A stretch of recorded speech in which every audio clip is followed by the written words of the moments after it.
Hey friends, so let's be honest, most goals and plans fail. And I think part of the reason why they fail is, number one, the goal wasn't smart to begin with. And number two, you didn't conduct a pre-mortem to figure out why the goal was likely to fail. So in this video, I want to talk to you about those two things. I want to talk to you about, first of all, how do you set smarter goals?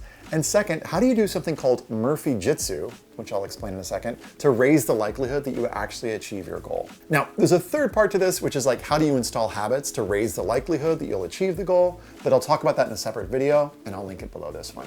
All right, so it'll be helpful if you actually have a goal in your mind as I'm talking you through this. So take a moment to think about a goal, something that you'd like to achieve, fix it in your mind. And you could be a student, a parent, a counselor, or just a human being watching this video.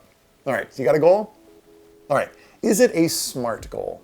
That's the first question. And by SMART, of course, I'm talking about something that's specific, something that's measurable, something that's achievable, something that's relevant, and something that is time-bound.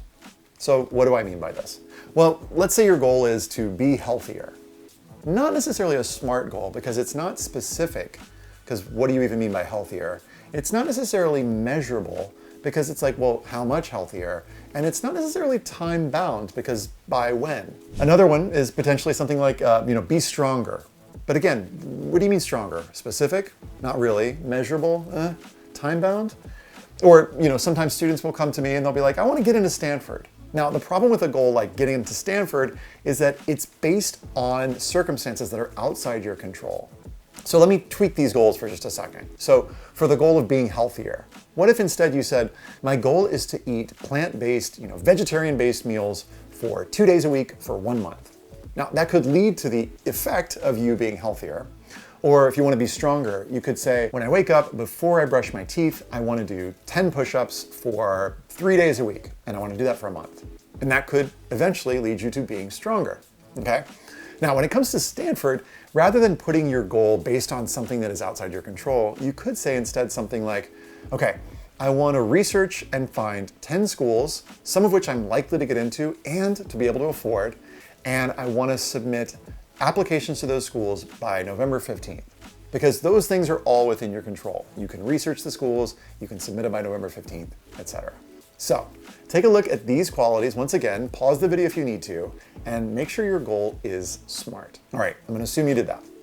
Next, I wanna walk you through a process called Murphyjitsu, which shout out to C.F.A.R., the Center for Applied Rationality, in particular, Duncan Sabian, for teaching me this technique. I thank you, I love it. I'm hoping that more people in the world do this. All right, so here's how to set better plans. Put your goal at the top of a Google Doc or write it down on a piece of paper. You don't even need a template for this, just put it down somewhere. Now, I want you to fast forward a year from now and imagine that your goal didn't happen. For some reason, something went wrong. First, I want you to rate on a scale of 1 to 10, how surprised are you?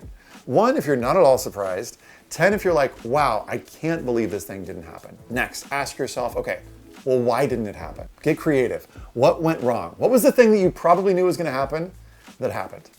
Write it down.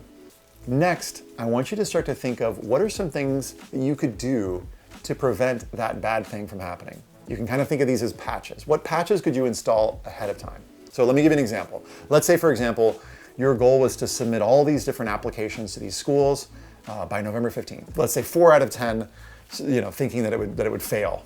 Okay, well, why? What went wrong? Well, maybe you're like, well, I underestimated how much time it would take.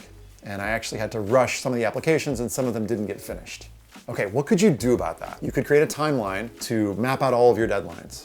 And then in addition to that, you could make sure that all of your applications are going to be done 3 weeks ahead of time. And then you could talk to your counselor to make sure that your timeline is actually realistic so that you know how much work you need to be doing.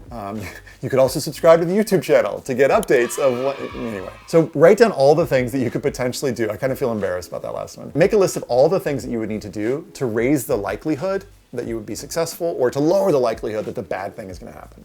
Okay, so do that for the first bad thing that happened. Now I want you to put a new rating. Okay, let's assume that you've done all those things above. Now how surprised are you that your goal didn't happen? So again, imagine, okay, I did all these things, I went through it, and then it didn't happen. How surprised am I? 1 to 10. Maybe you're like, okay, now I'm like level 6 surprised. Okay, same question. What went wrong? And then underneath it, write down 2 to 3 things that you could do to lower the likelihood that the bad thing would happen.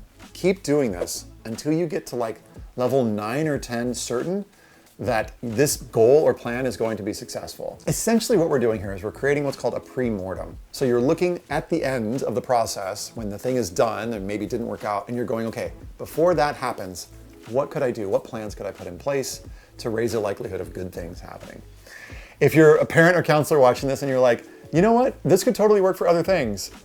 It could totally work for other things. I've used this for health goals, for relationship goals, and so much more. So I strongly recommend it. I hope you found this video useful. If you did, let me know with a like or a subscribe to the channel. And yeah, I'll see you in another video.